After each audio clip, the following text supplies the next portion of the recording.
Hello everyone, how are you? Hope you all are doing best in your health and spirits. Today in this class, you will be going to learn about prokaryotic cells. This is the portion I have taken from the NCERT book, and as there is no diagram for the prokaryotic cell in NCERT book, so I have taken this picture for your reference. So let's start prokaryotic cells. Prokaryotic cells are represented by bacteria, blue-green algae, mycoplasma, PPLO. ठीक है, तो ये आपने examples पढ़े ही हुए थे कि that prokaryotic cells are the type of cell which are having incipient nucleus, and the examples will be bacteria, blue-green algae, mycoplasma, PPLO, that is pleuropneumonia like organism. So they are generally smaller. What are the characteristics? We are learning the characteristics about prokaryotic cell. So prokaryotic cells are generally smaller in size, multiply more rapidly than the eukaryotic cell. The second point is they may vary greatly in size and shape. जब इनका size smaller होता है, multiply करते हैं rapidly, and they are found in different shape and size. Okay, so these are the few points we have done just. Next is the four basic shapes of bacteria are: the shape of bacteria will be bacillus, the rod like, coccus, spherical, vibrio इस तरीके का shape होता है, that is comma like, very beautiful shape, right? So vibrio, the comma like shape, and spirillum, spiral shape. Okay, those bacteria are spiral in shape. ठीक है, rest उसमें फिमब्रेई होती है, पिल्लई होती है, या फ्लैजिला होता है. That is depending upon the type of bacteria. ठीक है, the organisation of prokaryotic cell is fundamentally similar. What is the meaning of fundamentally? The basically उनका जो स्ट्रक्चर होता है कि उसके अंदर कंटेंट क्या क्या पाए जा रहे हैं, उसके ऑर्गेनल्स क्या है, that is similar. Even though prokaryotes exhibit a wide variety of shape and function, if their shape is the type of all the prokaryotic cell are having fundamentally similar kind of content inside them, even then they are having some different shapes and functions. Okay, the type of prokaryotic cells can show different function. All prokaryotes have cell wall surrounding the cell membrane except mycoplasma. Every prokaryote cell is surrounded by the cell wall. तो first जो covering होती है उनके cell की, that is the cell wall, but the exception is mycoplasma. Mycoplasma is a prokaryotic cell that lacks sorry cell wall. तो ये question आप learn कर सकते हैं. ठीक है, ध्यान रखिएगा कि माइकोप्लाज्मा एक ऐसा ऑर्गेनिज्म है और it is a prokaryote that lacks cell wall. The fluid matrix filling the cell is cytoplasm. As you know, cell के अंदर जो मैट्रिक्स होता है वो साइटोप्लाज्म होता है. जितने भी केमिकल जो रिएक्शंस होती हैं, जो भी मेटाबॉलिक रिएक्शंस होती हैं, वो साइटोप्लाज्म में होती है. There is no well defined nucleus, means incipient nucleus होता है, न्यूक्लियस की आउटर मेम्ब्रेन नहीं होती है, या आपको सिर्फ एक स्ट्रक्चर लगेगा कि वहाँ पे हल्का सा एक डेंस स्ट्रक्चर पड़ा हुआ है डार्क कलर का. जब आप माइक्रोस्कोप में देखोगे तो that can be a nucleus. उसके बाद उसकी स्टडी करने के बाद पता चला था अच्छा यही न्यूक्लियस है. ठीक है, तो कोई इंसिपिएंट न्यूक्लियस रहता है यहाँ पे जिसको आप अलग से डिफाइन नहीं कर सकते, अलग से बहुत अच्छे से विजिबल नहीं होता है इवन अंडर माइक्रोस्कोप. बस एक पार्ट हल्का सा डेंस स्ट्रक्चर लाइक मटेरियल पड़ा रहता है वो सेल के अंदर. Next, the genetic material is basically naked. What is the meaning of naked? Again, that is not covered with any kind of layer, not enveloped by nuclear membrane. ठीक है, तो genetically जो जेनेटिक मटेरियल होता है, जब nucleus हमारा membrane नहीं है न्यूक्लियस के पास, तो न्यूक्लियस के अंदर ही जेनेटिक मटेरियल भी पड़ा होगा. ठीक है, so that this genetic material, whatever the genetic material is present in this prokaryotes, that should be naked and that is not having any nuclear membrane or envelope. In addition to genomic DNA, what is the meaning of genomic DNA? Genomic DNA यही normal DNA है जो eukaryotes में भी मिलता है, ठीक है। जो जीनोमिक डीएनए है द सिंगल क्रोमोसोम और सर्कुलर डीएनए, ठीक है। सर्कुलर डीएनए और सिंगल क्रोमोसोम डीएनए में in many bacteria they have small circular DNA outside the genomic DNA. अब यहाँ पे दो टाइप के डीएनए मिलेंगे, ठीक है। दो टाइप के जेनेटिक मटेरियल यहाँ पे प्रोकैरियोट के पास होते हैं, उसको पढ़ते हैं हम। एक नॉर्मल डीएनए होता है, ठीक है। नॉर्मल डीएनए होता है प्रोकैरियोट्स के पास या बैक्टीरियल सेल के पास, और दूसरा प्लाज्मिड होता है, ठीक है। ये दोनों ही जेनेटिक मटेरियल हैं, दोनों ही जेनेटिक मटेरियल है, दोनों ही डीएनए का ही फंक्शन करते हैं। बट ये आपका जो नॉर्मल कंडीशन में, जैसे कि यूकैरियोट्स में भी आपने पढ़ा है, इसके पास सारे जेनेटिक इंफॉर्मेशन रहते हैं। But for plasmid is having very specific genetic information that gives advantage to prokaryotic cell, ठीक है। एक प्रेफरेंस प्रोवाइड करने के लिए, कुछ एडवांटेज प्रोवाइड करने के लिए ये प्लाज्मिड इसमें प्रेजेंट रहता है। So first you have read about genomic DNA, जो कि एक सर्कुलर फॉर्म में यहाँ पे पड़ा रहता है, कॉइल्ड स्ट्रक्चर ही रहता है इस तरीके से, ठीक है। कॉइल्ड स्ट्रक्चर ही रहेगा ये। Many bacteria have small circular DNA outside the genomic DNA. अब ये जो जीनोमिक डीएनए है ये इस तरीके से स्ट्रक्चरली यहाँ पे प्रेजेंट होता है, ठीक है। जो ये आप देख रहे हैं, this is the genomic DNA, ठीक है। डबल मेम्ब्रेन ही होता है ये भी। नेक्स्ट, प्लाज्मिड अगर प्रेजेंट होता है, द प्लाज्मिड और other extra chromosomal DNA that is present in a circular manner, ठीक है। वहां पे सर्कुलर शेप में होता है, सर्कुलर फॉर्म में होता है, वो भी डबल मेम्ब्रेन होता है, ठीक है। So this is about genomic DNA. Other DNA that is present outside the genomic DNA is known as plasmid. These are smaller DNA. These smaller DNA are known as plasmid. The extra chromosomal DNA is known as plasmid. इसको आप extra chromosomal DNA क्यों बोल रहे हैं, या क्यों नाम दिया गया एक्स्ट्रा क्रोमोसोमल डीएनए? क्योंकि ये डीएनए के अलावा भी सेल में प्रेजेंट रहता है, सेम फंक्शन करता है as DNA. It also contains genetic material like DNA.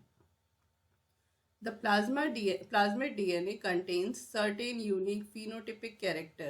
Phenotypic character क्या होता है? इससे दिखने में अलग है ये, ठीक है। उसका फिजिकल कैरेक्टर जो है, अपीयरेंस है, वो थोड़ा डिफरेंट हो जाता है. फिर बैक्टीरिया को थोड़ा सा फिनोटिपिकली ये एडवांटेज प्रोवाइड करता है. फिनोटिपिकली एडवांटेज प्रोवाइड करना मतलब कि बैक्टीरिया की जो सेल है, जो स्ट्रक्चर है उसका, या उसको उसकी पूरी बॉडी जो है उसको बचाने का भी काम करता है, या उसको उसकी बॉडी को या सेल के स्ट्रक्चर को एक एडवांटेज प्रोवाइड करता है. क्या एडवांटेज है? The first advantage is one such advantage, this is important.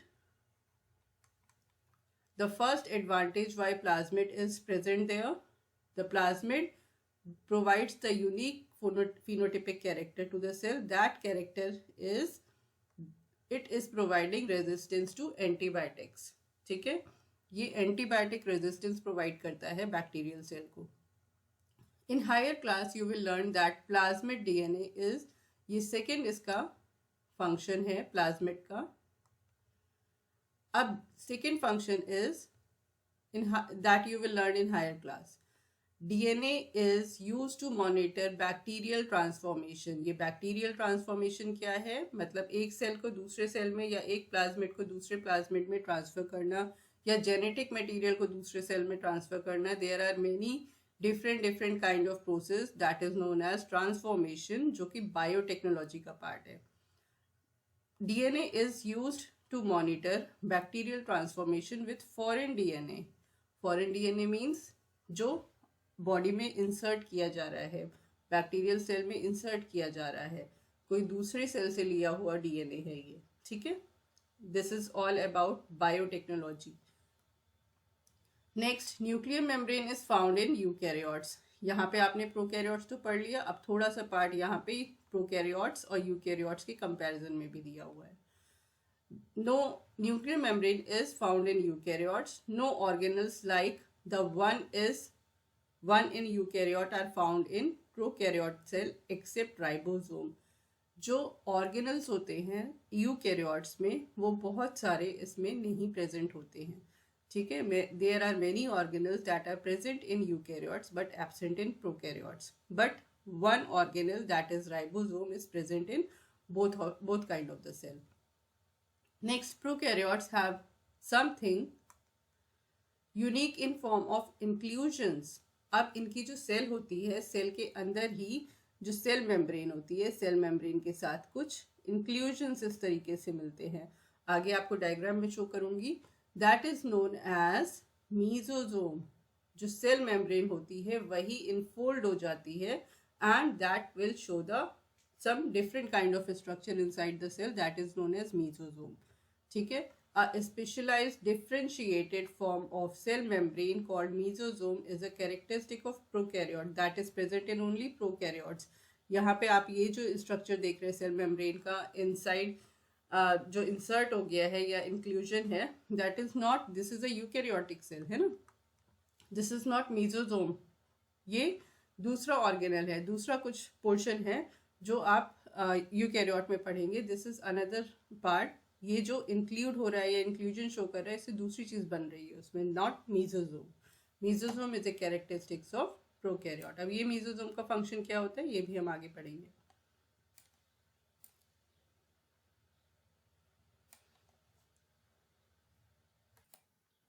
So the next topic is cell envelope and its modification. Most prokaryotes, particularly the bacterial cells, have chemically complex cell envelope. Why it is complex? Because it is made up of different kinds of layers. What are those layers? The cell envelope consists of tightly bound three-layered structure. Three-layered structure होती है cell envelope की. ये cell envelope जो है ये covering की तरीके से हम बात कर रहे हैं यहाँ पे. This is not only the cell wall और द सेल मेम्ब्रेन. ठीक है, ये जो पूरा कवर को कवर कर रहा है सेल को, that is a kind of a envelope. ये एनवेलप 3 लेयर्स का बना होता है. So the first layer is glycocalyx. That can be slimy, that can be tough और hard layer. First outermost layer is glycocalyx, followed by the cell wall and then the plasma membrane or the cell membrane. So first layer जो होती है glycocalyx, उसके interior में cell wall होती है, and then the most interior one is cell membrane और plasma membrane. यहाँ पे आपको स्ट्रक्चर दिख रहा है. This is the body of bacteria जिसको माइक्रोस्कोप के अंडर ऑब्जर्व करने के लिए कट किया गया है. ठीक है, तो जिससे कि आप यहाँ पे देख सकते हैं this is a slimy layer that is glycocalyx. उसके अंदर डबल लेयर मेम्ब्रेन है या डबल लेयर एनवेलप है, that is cell wall and cell membrane. ठीक है, यहाँ पे भी आप देख सकते हैं this is glycocalyx, next is cell wall and the most interior one is cell membrane. अब यहाँ पे आप आगे पढ़ेंगे कि अगर ये ग्लाइकोकैलिक्स काफ़ी हार्ड हो जाता है या स्लाइमी होता है तो ये दो टाइप की सेल वॉल बनाता है या सेल मेम्ब्रेन बनाता है, सेल एनवेलप बनाता है. ठीक है, तो glycocalyx can be of slimy texture and can be hard. तो ये अगर हार्ड हो जाता है तो इसे हम कैप्सूल बोल देते हैं, और ये सेल एनवेलप बना रहा है पूरा. ये जो 3 लेयर है, this is forming the cell envelope for bacterial cell. Although each layer of the envelope performs distinct function, they act together as a single protective unit. ये बैक्टीरिया को कवरिंग प्रोवाइड कर रही है, तो कवरिंग प्रोवाइड क्यों होती है? Cell को to protect it. Bacteria can be classified into 2 groups on the basis of difference in the cell envelope. अब ये सेल एनवेलप अगर डिफरेंट काइंड के हो रहे हैं तो ये 2 टाइप के बैक्टीरियाज के बारे में यहाँ पे आप पढ़ सकते हैं. That is gram positive bacteria and gram negative bacteria. ये ग्राम पॉजिटिव और ग्राम नेगेटिव कहाँ से नाम आया है? एक साइंटिस्ट है जिनका नाम था, उन्होंने स्टेनिंग पर्पस के लिए इस बैक्टीरिया को एग्जामिन किया. बट जितनी बार ये एग्जामिन कर रहे थे वहाँ पे उनको two type of observation receive हो रहे थे। ठीक है, क्या ऑब्जर्वेशन थे? जब उन्होंने ग्राम स्टेन डाला, जिस स्टेन को वो यूज़ कर रहे थे इन बैक्टीरिया पे, उन्होंने उसको नाम भी ग्राम स्टेन दिया। ठीक है, ग्राम स्टेन क्यों नाम दिया गया? उन्हीं पे ये नाम पड़ा है। ठीक है, the stain that is used to observe the type of bacteria is known as Gram stain.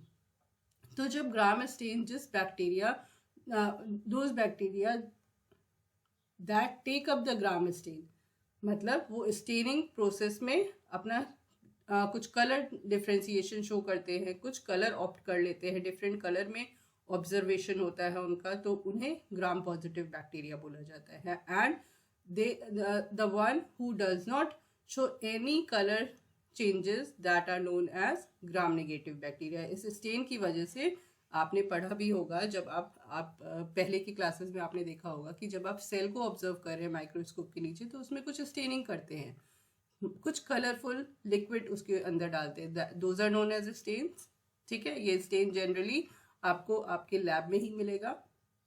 तो अगर आपने सेल के ऊपर उस स्टेन को डाला है, थोड़ी देर के लिए आपने छोड़ दिया उसको, तो that will opt some colour, वो थोड़े से कुछ कलर, उसकी जो आउटलाइन होती है, जो उसके ऑर्गेनल्स होते हैं, वो थोड़ा सा डिफरेंशियली कलरफुल हो जाते हैं, जिससे कि आप अच्छे से ऑब्जर्व कर सकते हैं। तो अब यहाँ पे भी ग्राम पॉजिटिव और ग्राम नेगेटिव बैक्टीरिया के लिए है कि अगर ग्राम स्टेन ऑप्ट कर लेता है, दैट इज ग्राम पॉजिटिव। जो उसको ऑप्ट नहीं करता है, जो कोई कलर शो नहीं करता है, डिफरेंट कलर शो नहीं करता है, that is known as Gram negative bacteria. Glycocalyx differ in composition and thickness. अभी आपने पढ़ा है कि ग्लाइकोकैलिक्स जो होता है, वो मैंने बताया कि कुछ बैक्टीरिया में ये स्लाइमी टेक्सचर का होता है, कुछ बैक्टीरिया में ये बहुत हार्ड हो जाता है, जिसे हम कैप्सूल बोलेंगे, thick and tough. So glycocalyx can be of two types of composition in bacteria. It can be a loose sheath, that is a slimy layer, and in some other bacteria it can be a thick and tough sheet, that is known as capsule. The cell wall determines the shape of the cell. Cell wall का तो काम ही होता है shape provide करना, and provides the strong structural support, strength provide करता है to prevent bacterium from bursting and collapsing. इसको और भी बहुत सारे प्रोटेक्शन प्रोवाइड होते हैं सेल वॉल से, ये जो ग्लाइकोकैलिक्स है या इसका जो सेल एनवेलप है उससे। And the first one you can just write in your notebook, to prevent this cell wall protects the bacteria. अभी हम ग्लाइकोकैलिक्स की बात नहीं कर रहे, हम सिर्फ यहाँ पे सेल वॉल की बात कर रहे हैं। ठीक है, तो ये सेल वॉल बैक्टीरिया को बर्स्ट करने से या कोलैप्स करने से ये हेल्प करता है। बर्स्ट क्यों होगा? जब ऑस्मोटिक प्रेशर बहुत ज़्यादा हो जाएगा। कोलैप्स क्यों होगा? ऑस्मोटिक प्रेशर एक्सेसिवली कम हो जाएगा। ठीक है, और भी बहुत सारे कंडीशंस होते हैं जब ये बर्स्ट या कोलैप्स कर सकता है। The plasma membrane is selectively permeable. आपने बहुत पहले से पढ़ा हुआ है कि ये प्लाज्मा मेम्ब्रेन सेलेक्टिवली परमिएबल होती है। यहाँ पे बैक्टीरिया के साथ भी सेम केस है, कोई डिफरेंट प्लाज्मा मेम्ब्रेन इसमें नहीं आ रही है। प्लाज्मा मेम्ब्रेन का सेम फंक्शन रहेगा इसमें, selectively permeable membrane.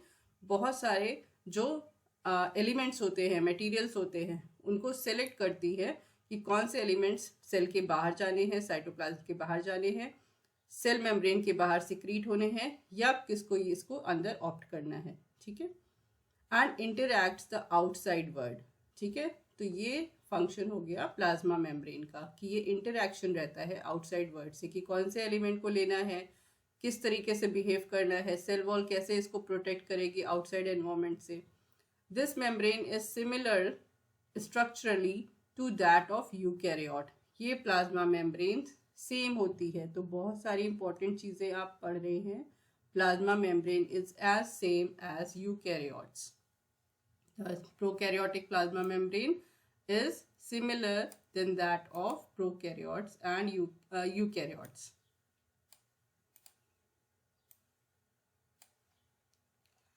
Coming on to this mesosome, अभी आपने एक टर्म पढ़ा था मेसोजोम। Those are the cell membrane inclusions. ठीक है, तो इसका फंक्शन क्या होता है? The spatial membranous structure is mesosome, which is formed by the extension of plasma membrane into the cell, inside the cell. These extension are forming inside the cell, and these extension or insertion or inclusion are formed by the plasma membrane. These extensions are the form of vesicle. ये जब form होते हैं, ठीक है, ये plasma membrane इसको form कर रही है इन यहाँ पे ये इंक्लूजन बना, और ये जैसे जैसे ये इंक्लूजन डेप्थ में जाएगा ये वेसिकल इससे अलग हो जाएगी, ठीक है। ये कैसे बनना शुरू होता है, जैसे कि ये प्लाज्मा मेम्ब्रेन है, छोटा सा एक इंक्लूजन बना, ये इंक्लूजन और डीप हो गया, जितना ज़्यादा डीप होगा ये धीमे धीमे ये प्लाज्मा मेम्ब्रेन से डिटैच हो जाएगा and finally it will detach, ठीक है। तो इस तरीके से ये वेसिकल बनाती है। डिटैच होने पे इसका जो शेप होगा that will suggest that it will be a vesicle, it will be a tubule और लैमेले। तो डिफरेंट डिफरेंट शेप्स में होते हैं। ट्यूब्यूल जो होते हैं एक एक ट्यूब लाइक स्ट्रक्चर होते हैं, लैमेलेस जो होते हैं वो इस तरीके से स्ट्रक्चर होते हैं, लॉन्ग ट्यूब लाइक स्ट्रक्चर जो आपस में साथ में जुड़े भी रह सकते हैं, ठीक है। They help in cell wall formation, DNA replication and distribution to daughter cell, ठीक है। इसका फंक्शन क्या होता है और क्या फंक्शन होता है मीजोजोम का। मीजोजोम वेसिकल, ट्यूब्यूल, लैमेले बनाती है और ये क्या हेल्प करते हैं, सेल वॉल फॉर्मेशन में फर्दर हेल्प करते हैं, डीएनए रेप्लिकेशन में हेल्प करते हैं। डीएनए रेप्लिकेशन का अगर पार्ट आपको नहीं पता है कि क्या होता है, डीएनए रेप्लिकेट करता है, अपनी तरीके से दूसरा डीएनए बनाता है। सेल डिवीजन के टाइम पे जब ये सेल दो डॉटर सेल में डिवाइड हो रही होती है तो एक डीएनए पेरेंट सेल के पास रह जाता है या मदर सेल के पास रह जाता है, जो डीएनए क्या रेप्लिकेट होकर दूसरी कॉपी बनती है that will goes to the daughter cell. ये सारी चीजें आपने पढ़ी होगी। They also these mesosome also help in respiration. अब बैक्टीरिया भाई रेस्पायरेशन भी तो करेगा, तो this is the organelle mesosome that will help the bacteria to respirate. Secretion process में हेल्प करता है। ये वेसिकल्स जब बहुत ज़्यादा किसी चीज़ को एब्जॉर्ब कर लेती हैं, कुछ सिक्रीशन या तो प्रोवाइड करेंगी, ठीक है, तो कुछ मटेरियल एक्स्ट्रा मटेरियल लेके ये सेल से बाहर एक्सक्लूड भी हो सकता है, मतलब कि निकल सकता है। ये सिक्रीशन प्रोसेस में भी हेल्प करते हैं ये mesosome.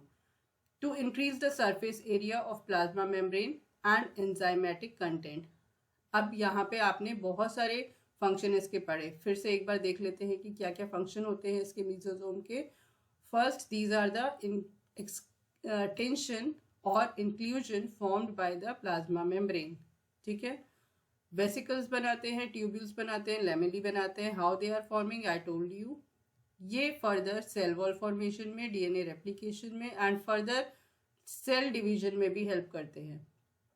They also help in respiration, secretion process में हेल्प करते हैं। जब ये रेस्पायरेशन में हेल्प कर रहे हैं और सिक्रीशन प्रोसेस में हेल्प कर रहे हैं और ये एक्स्ट्रा ऑर्गेनल्स की तरीके से सेल के अंदर प्रेजेंट रहते हैं, तो ये सरफेस एरिया भी एक्सटेंड करते हैं, इंक्रीज करते हैं प्लाज्मा मेम्ब्रेन के लिए। और जिससे कि अब ये सरफेस एरिया इंक्रीज हो रहा है तो ज़्यादा से ज़्यादा सिक्रीशन, ज़्यादा से ज़्यादा एब्जॉर्प्शन और एंजाइमेटिक कंटेंट एब्जॉर्ब करना या एंजाइमेटिक एक्टिविटी प्रोवाइड करना ये बैक्टीरियल सेल को हेल्प करते हैं mesosome.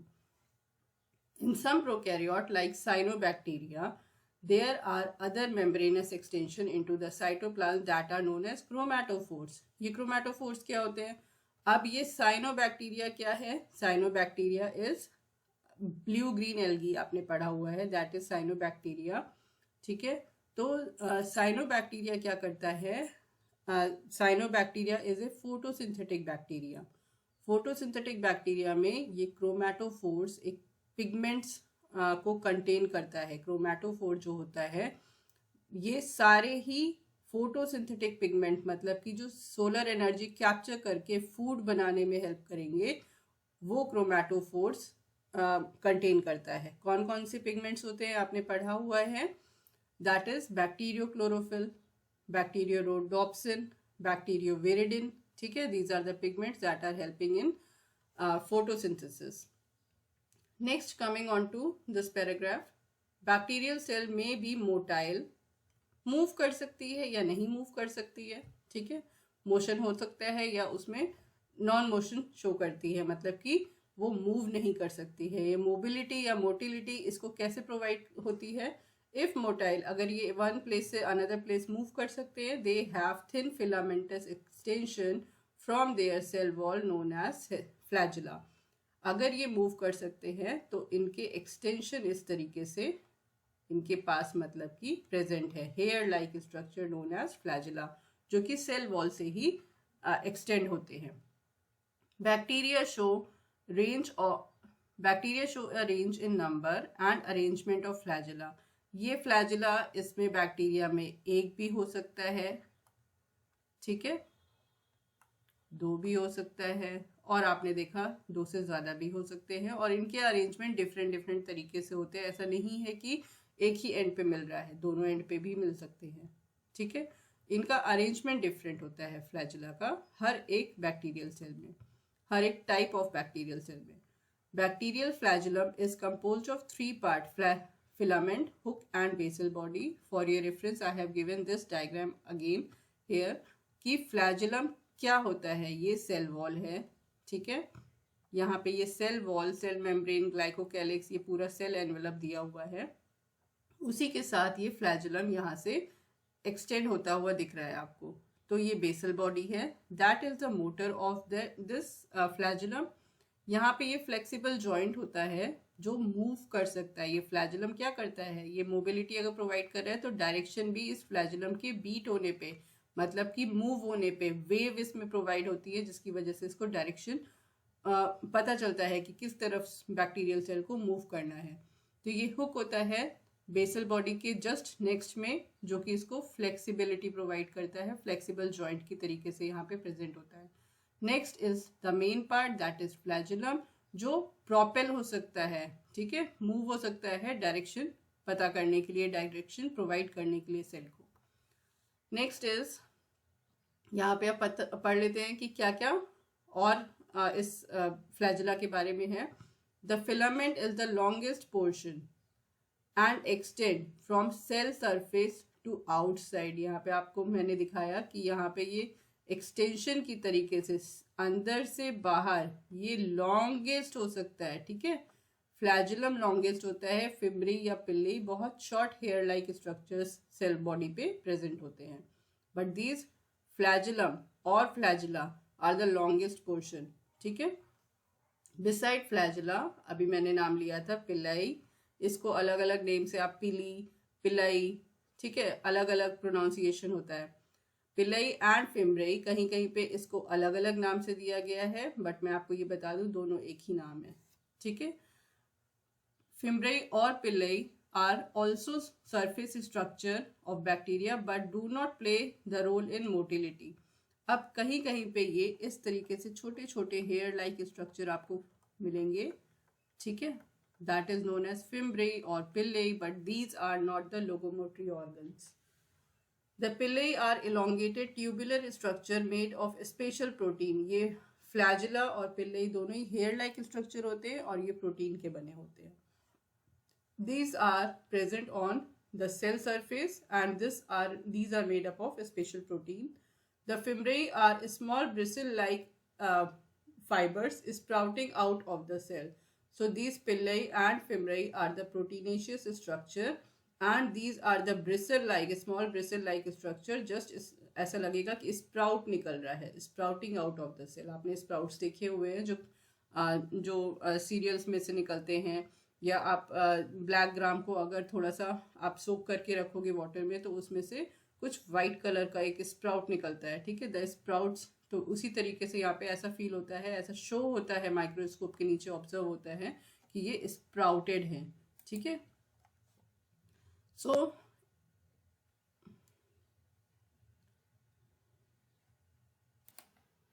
what is the function of fimbriae and pillae? In some bacteria, they are known to help attach the bacteria to rocks. इनको एक adhesion provide करता है डिफरेंट मटेरियल से in the stream and also to the host tissue. Different cell के साथ एक contact बनाने में हेल्प करता है, ठीक है। ये सेंसिटिव स्ट्रक्चर्स होते हैं और ये किसी भी किसी सरफेस पे अटैच होने में बैक्टीरिया को हेल्प करते हैं, किसी सेल के साथ अटैच होने में हेल्प करते हैं। Next organelle that is present in both kind of cells, that is eukaryotic cell and prokaryotic cell, is ribosome. So ribosomes and inclusions body, तो ये क्या होते हैं? यहाँ पे राइबोसोम प्रोकैरियोट्स में जो प्रेजेंट होते हैं, ये बस इनका स्ट्रक्चरली ये थोड़े से डिफरेंट होते हैं. In prokaryote ribosomes are associated with plasma membrane of the cell. They are about 15 nanometre to 20 nanometre in size, काफ़ी छोटे होते हैं. And they are made up of 2 सब यूनिट्स. यूकैरियोट में आप पढ़ेंगे ये सब यूनिट्स डिफरेंट हो जाती है, ठीक है. जब आप ये एस जो है इसका सब यूनिट है, ठीक है. राइबोसोम के जो साइज होता है वो सब यूनिट्स में डिफाइन होता है. तो 50S और 30S का जो राइबोसोम है, ये इस तरीके से आप स्ट्रक्चर बना सकते हैं इसका राइबोसोम का, 50S and 30S. The bigger unit is 50S and smaller unit is 30S. तो ये जो राइबोसोम होते हैं, और यहाँ पे ये प्रोटीन सिंथेसिस के लिए ये इस तरीके से स्ट्रैंड्स बनाना शुरू करते हैं. तो यही इसका स्ट्रक्चर भी हो सकता है राइबोसोम का. So these are present in prokaryotes which when present together form 70S prokaryotic ribosome. अब इन दोनों सब यूनिट को आप ऐड कर देंगे तो ये क्या हो जाएगा? 70S ribosome. तो ये अलग अलग तरीके से आपको क्वेश्चन आ सकता है कि राइबोसोम कितने साइज का, क्या साइज होता है या क्या सब यूनिट होती है, ठीक है. तो सब यूनिट टुगेदर अगर आपको ऑप्शन में मिल रहा है, या आपको दोनों चीज़ें लिखनी है, इसकी जो स्मॉलर सब यूनिट है, बिगर सब यूनिट है, और जो इसकी ओरिजिनल सब यूनिट है, मतलब कि उसका जो टोटल हम ले रहे हैं 70S, वो प्रोकैरियोटिक राइबोसोम का होता है. So you can write according to these statements और these informations. Ribosomes are the site of protein synthesis. यहाँ पे मैंने शो किया है ये प्रोटीन सिंथेसिस के लिए स्ट्रैंड्स बनना शुरू हो रहे हैं, ट्रांसक्रिप्शन होता है, डिफरेंट डिफरेंट प्रोसेस होते हैं प्रोटीन सिंथेसिस के. So ribosome are the site of protein synthesis. तो फंक्शन क्या होता है राइबोसोम का? Protein synthesis. सेवरल राइबोसोम में attach to single messenger RNA and form a chain of polyribosome और पॉलीसोम. ये कुछ राइबोसोम जो होते हैं मैसेंजर RNA के साथ, आपने DNA पढ़ा था, RNA क्या होता है? राइबोन्यूक्लिक एसिड होता है. और ये mRNA क्या होता है? This is the full form of messenger RNA. Messenger RNA. The full form of mRNA is messenger RNA. ठीक है. ये प्रोटीन सिंथेसिस में ये this type of RNA is also helping in protein synthesis. तो जब ये राइबोसोम जो है ये मैसेंजर RNA के साथ कनेक्ट करते हैं और पॉलीसोम और पॉलीराइबोसोम की चेन बनाना शुरू करते हैं, ठीक है. So this is the another function. The ribosome of polysome translate the messenger RNA into protein. और ये further process जो होता है प्रोटीन फॉर्मेशन के लिए इन्वॉल्व हो जाता है. Next is inclusion body. Inclusion bodies जो होती हैं वो कुछ एक्सटेंशन या इंक्लूजन्स यहाँ पे प्रोकैरियोट्स में प्रेजेंट होते हैं साइटोप्लाज्म में. वो क्या होते हैं? Reserve material in prokaryotic cells are stored in the cytoplasm in form of inclusion bodies. Reserve material जिनकी बाद में काम हो सकता है, ठीक है. कुछ एक्स्ट्रा सिक्रीशन हो सकते हैं, कुछ रिजर्व मटेरियल हो सकते हैं जो सेल बाद में एडवर्स कंडीशन में यूज़ करेगी. ऐसा कुछ मटेरियल्स वहाँ पे इंक्लूजन बॉडीज़ के फॉर्म में रिजर्व रहते हैं या प्रेजेंट रहते हैं.